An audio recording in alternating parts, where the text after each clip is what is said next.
فرشتوں کو حکم ہوگا جو لوگ ظلم کرتے تھے ان کو اور ان کے ہم جنسوں کو اور جن کو وہ پوجا کرتے تھے سب کو جمع کر لو، یعنی جن کو اللہ کے سوا پوجا کرتے تھے، پھر ان کو جہنم کے رستے پر چلا دو اور ان کو ٹھہرائے رکھو کہ ان سے کچھ پوچھنا ہے۔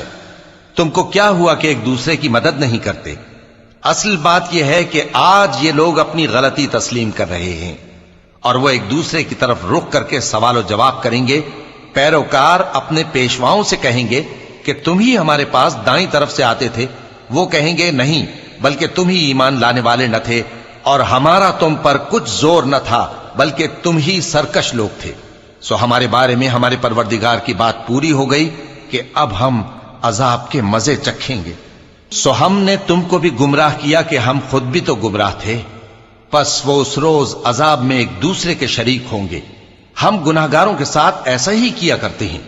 ان کا یہ حال تھا کہ جب ان سے کہا جاتا تھا کہ اللہ کے سوا کوئی معبود نہیں تو تکبر کرتے تھے اور کہتے تھے کہ بھلا ہم ایک دیوانے شاعر کے کہنے سے کہیں اپنے معبودوں کو چھوڑ دینے والے ہیں؟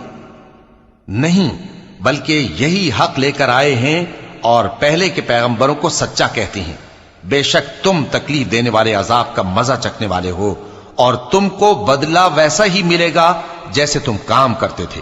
مگر جو اللہ کے چنے ہوئے بندے ہیں یہی لوگ ہیں جن کے لیے روزی مقرر ہے، یعنی میوے، اور ان کا اعزاز و اکرام کیا جائے گا۔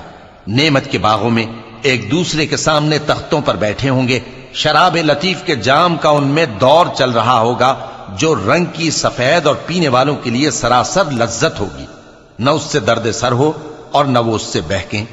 اور ان کے پاس حوریں ہوں گی جو نگاہیں نیچی رکھتی ہوں گی اور آنکھیں بڑی بڑی، گویا وہ گرد و غبار سے محفوظ انڈے ہوں۔